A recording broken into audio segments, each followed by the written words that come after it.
Hey guys, I'm here with Tracy, who is finding high net worth individuals using content. Tracy, tell us about the Annuity Giants playbook that you're running for your clients. Sure, yeah. So, what we decided a long time ago was that instead of using the kind of sales approach to selling, we were going to use the Mhm. education approach to selling, right? So, it's I don't know if anybody knows of BNI, Networking International, but their slogan is givers gain. And so we kind of took that and ran with it and we're like, hey, we're just going to give a ton of content, we're going to give a ton of education.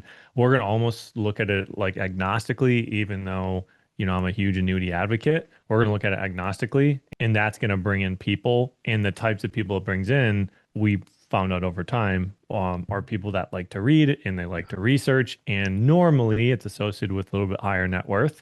So it's worked out super well for us. Yeah, that's awesome. So when you had the problem was I want to use online marketing to bring in the right type of people for annuities. What were the different things that you tried before landing on the ebook? Yeah, yeah. So, like everybody else, we've pretty much done it all. The only thing I haven't done is I haven't hosted a TV show and or like a hosted a podcast. But pretty much everything else, like we've ran TV ads, we've ran billboards, we've ran local marketing events where they're paid or free or senior events. We've done buy leads from a lead vendor and all Mhm. sorts of different lead vendors, all the way from cheapest possible and then just hit the phones all the way up to 400 $500 a lead, and then Wow. hopefully it brings in higher quality, and then all the way to events like seminars and workshops where some of them, the ROI on them is pretty far in the future, and it's a big upfront cost. So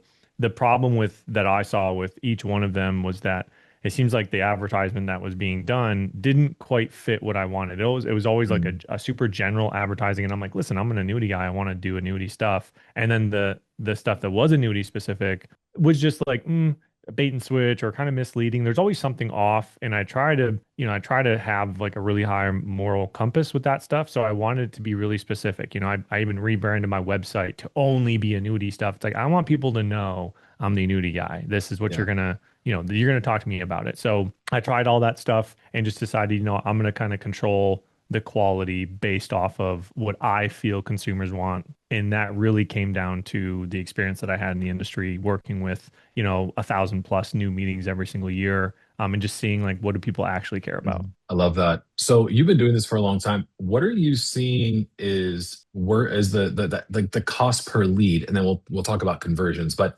Sure. what is the cost per lead that you expect for yourself for educational content? Because in my mind, I'm thinking, I run a whole bunch of different ads, and the educational content it does bring in really high quality, but I've also seen a pretty high cost per lead. Is that the what are you seeing? Definitely. So when we first started with it, our goal, and this is kind of a funny one, our goal was if we could be below $500, which seems crazy, but that's kind of what I was Mhm. paying, and it wasn't even an appointment. It was just a lead. So it's like, okay, if I can be below 500, then I'm winning, and I'm controlling the actual quality of it. Mhm. And so we started doing it, and it was like 200 something a lead, and I was like, Okay. man, this is way better than I thought, and then we just started changing the content over time. And we actually went a couple different directions. And one of the directions we went, which I decided to move away from, which was kind of like going back to that general sense. And, our cost per leads were getting down to like 15, $20. But the problem with that is that now all of a sudden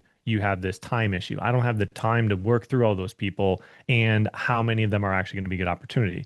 So we Mhm. kind of found the sweet spot. And the sweet spot, definitely depending on timing and what's going on in the world and all of that, which can affect your lead costs, it's going to be somewhere between like the $50 to $100 range for that type of lead cost. And then our big push is not about the lead, but how many appointments we can get out of it.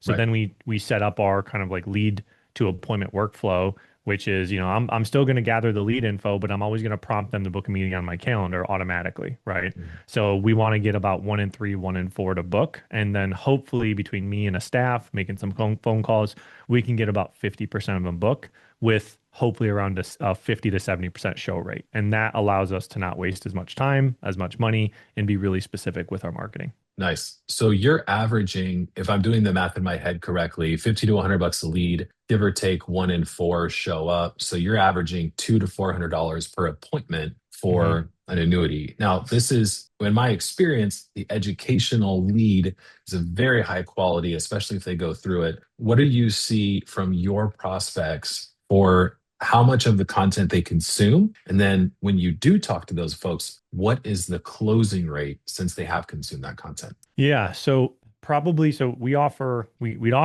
a kind of like an e-book, but we also offer a physical copy of a book too. Oh, And nice. it's actually interesting once you get them on the call. So for us, you have to actually show up to the meeting to get a copy of the book. Probably like 1 in 5, 1 in 6. Once you do your job, they don't really care about the book as much. So you actually save Mhm. some costs there. It's if you approach that appropriately and you educate, they're like, okay, well, what's this next step?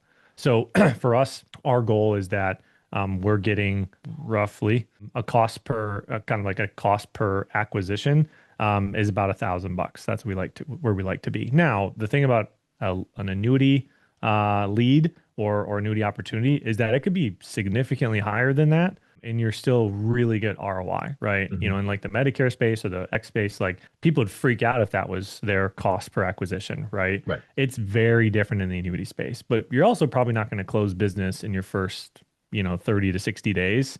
You're probably going to be beyond that because the process can be a little bit longer and refining your process. This is why having a good system and process before you enter it is super important as well. Yeah, you're really well known for having a duplicatable system that, you give really good predictions on how long is this going to take, and I know that helps the people that are in your program kind of stick with it. How long did it take you, Tracy, to figure this out from, okay, I'm going to launch this ebook to, all right, I think I've got a duplicatable system here. What was that process? Yeah, so this started, I think we're going on almost 3 years now of switching to our own like virtual sales process, or not virtual sales process, virtual marketing process using Go Eye Level and then, ads, Facebook Meta ads. And I would say within about 6 months of running it, I knew that it was pretty replicatable. And then after about a year of running it is when really things kicked off and became a lot more optimal. And then we actually just made a huge change to it recently,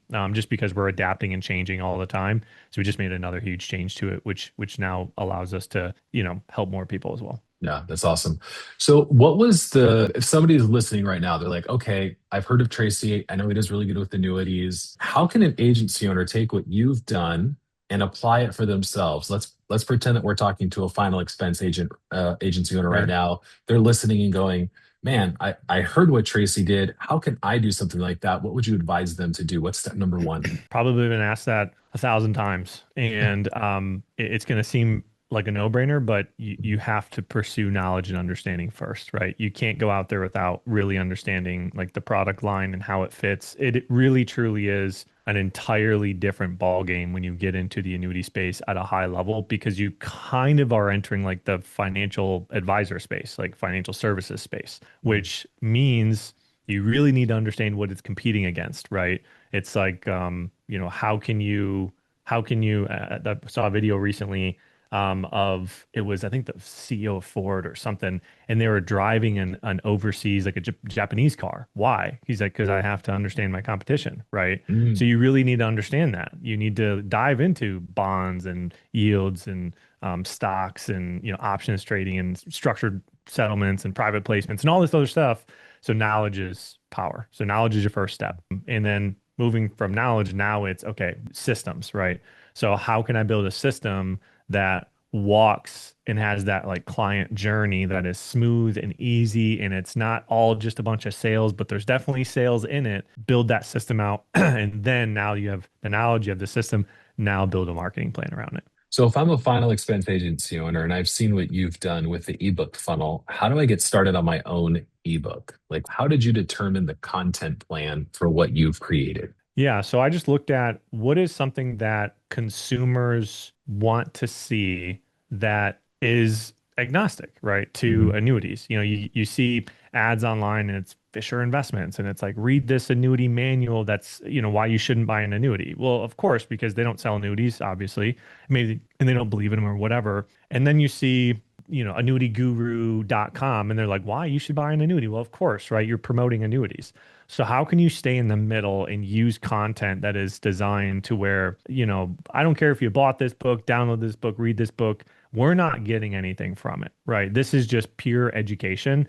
So find good agnostic content. That is important, right? Mhm. Something that is in the middle, and that's where we started. Nice. So how many different type of hooks did you, because I'm a marketer, so I'm like, man, like how many different iterations did you try before you're like, okay, I got it.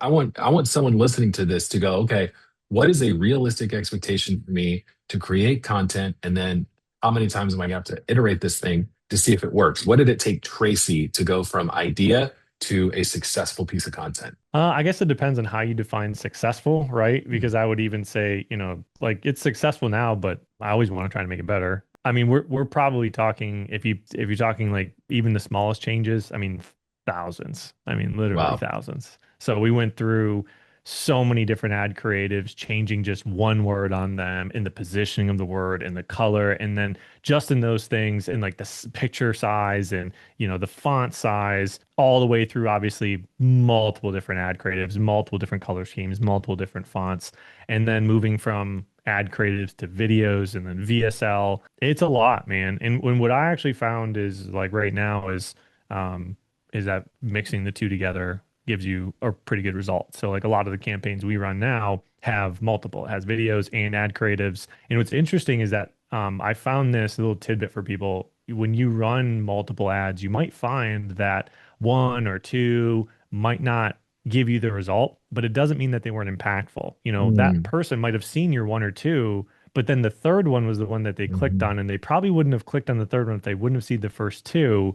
So, I made a mistake early on where I would just shut an ad off, and then all of a sudden my other ones start to do poorly. I'm like, what's going on here? So Yeah. I found like just, run a campaign, let it rock, let it roll, and you'd be surprised on what it can do. I love it. So let's close this out. Let's speak directly to the agency owner that's listening who wants to own their own marketing engine. You just kind of deflated their balloon a little bit by saying it's going to take thousands of iterations, but Yeah. what can they do to get started using content as a lead magnet? Yeah. So, Is there a shortcut, I guess, is my real question. Is yeah, there a shortcut, Tracy, to using content? definitely. So, I plugged into other people's when I first started as well, right? So, and I was wildly successful doing it because I was pretty good at sales, regardless of if it was halfway decent or not.